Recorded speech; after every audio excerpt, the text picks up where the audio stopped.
नमस्कार दोस्तों मैं उम्मीद करता हूं कि आप सभी लोग बहुत अच्छे होंगे। सभी लोग अपने अपने जीवन में बहुत अच्छा कर रहे होंगे। तो दोस्तों आज के इस वीडियो में हम समझेंगे what exactly is circumstantial evidence. तो दोस्तों हमारे यहाँ जो इंडिया में जो सिस्टम है उसके अकॉर्डिंग भले ही भले ही 1000 अपराधी छूट जाएं पर एक निर्दोष को सजा नहीं होनी चाहिए। इस प्रिंसिपल के ऊपर हमारा पूरा क्रिमिनल जस्टिस सिस्टम टिका हुआ है, क्योंकि हम ये नहीं चाहते कि किसी निर्दोष को सजा हो। तो जहां डायरेक्ट एविडेंस होगा या जहां पे कोई आई विटनेस होगा तो वहां पे तो चांसेस कम ही होते हैं that there would be failure of justice, बशर्ते वो विटनेस प्लांटेड ना हो, झूठा विटनेस ना हो। तो दूसरा जो केस होता है दोस्तों वो होता है सरकमस्टांशियल एविडेंस का। तो दोस्तों हम एक कहावत कहते हैं दोस्तों लॉ में कि लोग झूठ बोल सकते हैं लेकिन सरकमस्टांसेस झूठ नहीं बोल सकते। सरकमस्टांसेस हमेशा सच बोलते हैं, इसीलिए सरकमस्टांशियल एविडेंस की बहुत वैल्यू हो जाती है कुछ केसेस में। तो आज के इस वीडियो में जो हम डिस्कस करेंगे वो हम यही डिस्कस करेंगे कि can a person can be convicted only on basis of circumstantial evidence.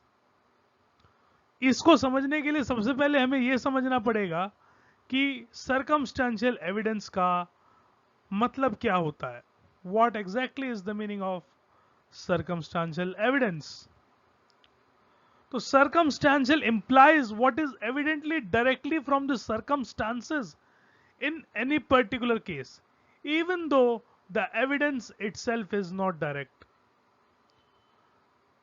तो दोस्तों जब हम हालात को देखते हुए किसी कंक्लूजन पे पहुंचते हैं उसको हम कहते हैं that is based on circumstantial evidence. अब जैसे मान लीजिए किसी का मर्डर हुआ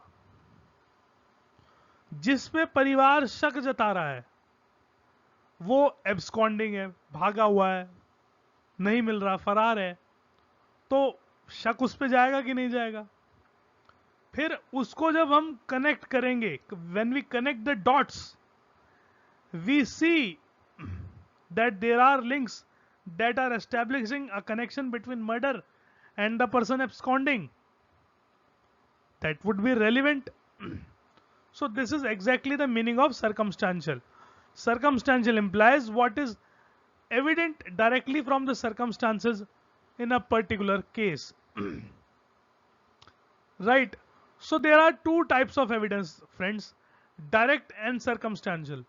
तो डायरेक्ट के लिए हम कह सकते हैं कि आई विटनेस। अब किसी ने किसी को गोली मारते हुए देखा है, आई विटनेस है, बशर्ते वो जेन्युइनली आई विटनेस हो, वो प्लांटेड विटनेस ना हो, यानी झूठा पुलिस ने गवाह ना बनाया हो कि इस बंदे ने क्राइम होते हुए देखा है। अगर वो जेन्युइनली आई विटनेस है तो वो बहुत ही इंपॉर्टेंट है, क्योंकि उसने डायरेक्टली किसी चीज को देखा और वो अपनी जो उसने देखा उस नॉलेज को डायरेक्टली वो कोर्ट से शेयर करता है। So a direct evidence is one which goes expressly to the very point in the question and proves it. और अब जिस व्यक्ति ने डायरेक्ट एविडेंस दिया है, यानी जो आई विटनेस है, अब वो अपनी बात कह के उससे पूछा आपने मर्डर होते हुए देखा, उसने कहा हाँ होते हुए मर्डर देखा। अब अगर इस चीज को एक्यूज का जो डिफेंस काउंसिल है, if he does not contradict this, then that means that this is proved and the person can be convicted on basis of that. So direct evidence is one which goes expressly to the very point in the question and proves it if believed, अगर उसको यकीन कर लें, without aid from inference or deductive reasoning. right? अब और हमें किसी और चीज की जरूरत नहीं है, किसी इन्फ्रेंस को ड्रॉ करने की जरूरत नहीं है, कुछ करने की जरूरत नहीं है। आपने देखा कि इसने इस व्यक्ति ने मर्डर किया था, हाँ किया था, खत्म। अगर जो डिफेंस काउंसिल है, अगर वो उसको उस चीज को क्रॉस एग्जामिन में नहीं, if he cannot prove his defence, then that person can be convicted. Now what is circumstantial evidence? Circumstantial evidence does not point point in question directly, but establishes only an inference. ये उस point को directly proof नहीं करता, पर उसके लिए वो inference देता है, यानी कि उसको उसकी तरफ इशारा करता है, राइट। तो जैसे कि मान लीजिए दोस्तों, हम एक एग्जाम्पल से इस चीज को समझने की कोशिश करते हैं कि मान लीजिए कि एक व्यक्ति गायब है, a person is missing, he is last seen with mister X, उसे आखिरी बार एक्स के साथ देखा गया था। अब ये जो बंदा है, इसकी डेड बॉडी मिली, डेड बॉडी में गन शॉट इंजरी से वो मरा है।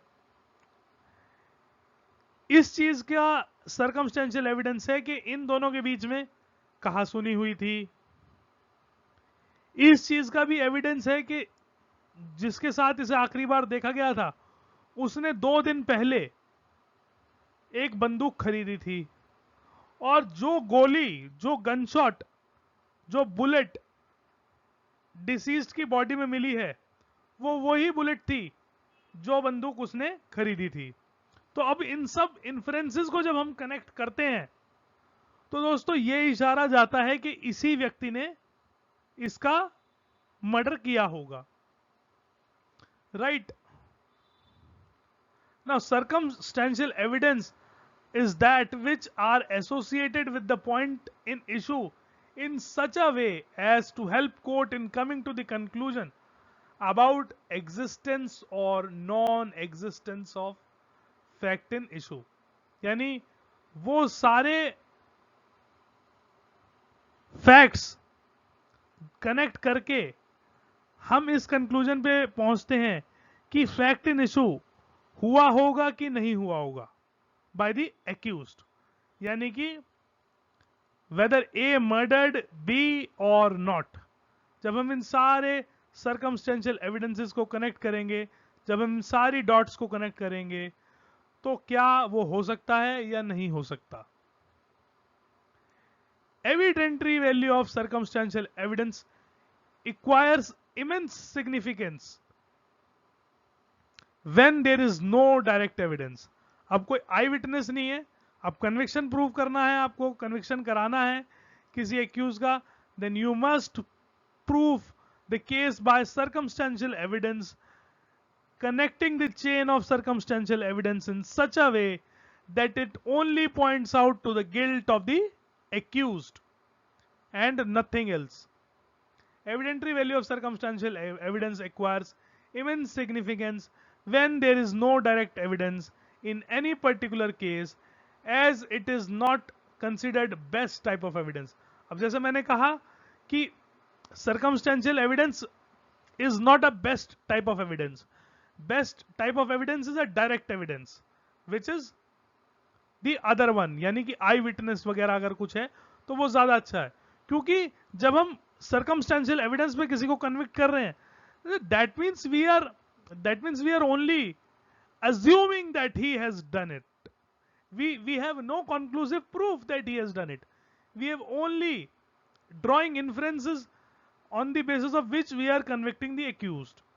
So it is an inferior type of evidence and is a big gamble to rely exclusively on it and convict someone on circumstantial evidence alone।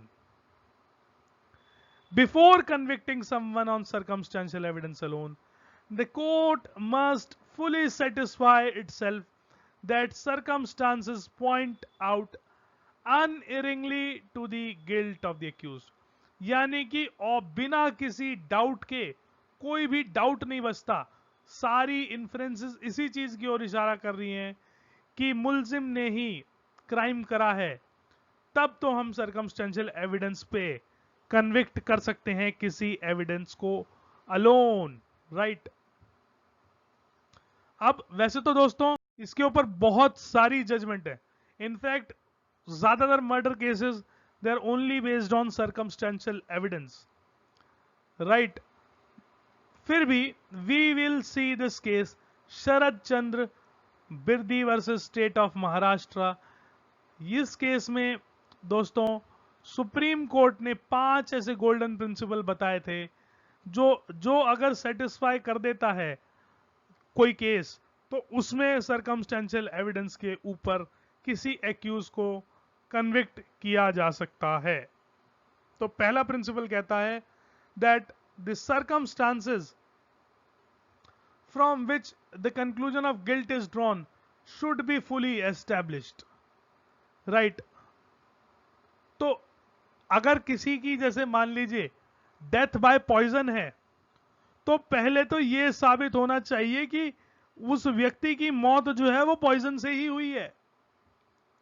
The postmortem report should clearly establish that death is caused by a poison. इस तरह से fully तरह से वो fact सारे establish होने चाहिए।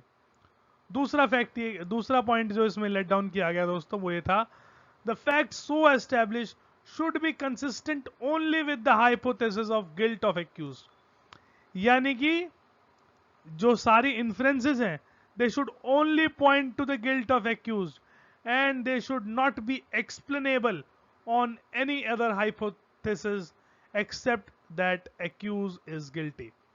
मतलब कि इसका मतलब दोस्तों ये है कि दो पॉसिबिलिटी नहीं होनी चाहिए किसी केस में, सिर्फ और सिर्फ एक ही पॉसिबिलिटी होनी चाहिए, that accused is guilty and accused has done the crime. तीसरा प्रिंसिपल दोस्तों जो इसमें कहा था, that circumstances should be conclusive nature and tendency, right. They should exclude every possible hypothesis except the one to be proved.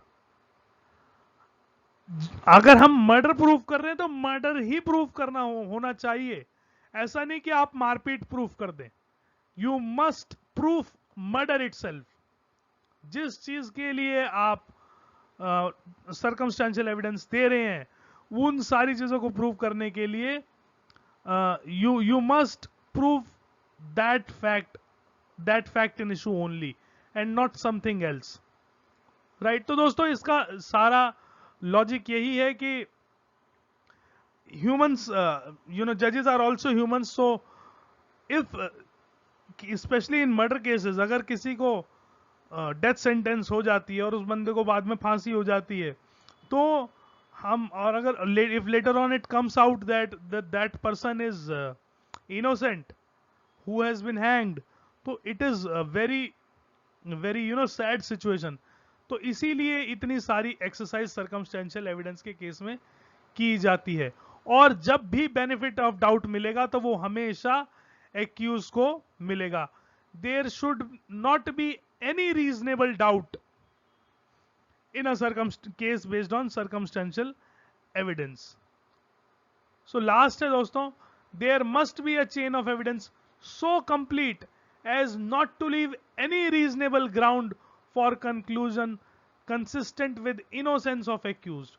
यानी कि कोई भी ऐसा सबूत नहीं होना चाहिए जिससे ये साबित हो सके कि मुल्जिम जो है वो निर्दोष था, and must show that in all human probability that act must have done by the accused। यानी कि सभी हालात इस तरह से पॉइंट आउट करें कि एक्यूज ने अपराध किया है, कोई दूसरी पॉसिबिलिटी ना हो, राइट। अगर ऐसा होता है तो किसी एक्यूज को सिर्फ और सिर्फ सर्कमस्टेंशियल एविडेंस के बेस पे कन्विक्ट किया जा सकता है। दोस्तों मैं उम्मीद करता हूं कि ये वीडियो आपको पसंद आएगा। देखने के लिए बहुत बहुत धन्यवाद।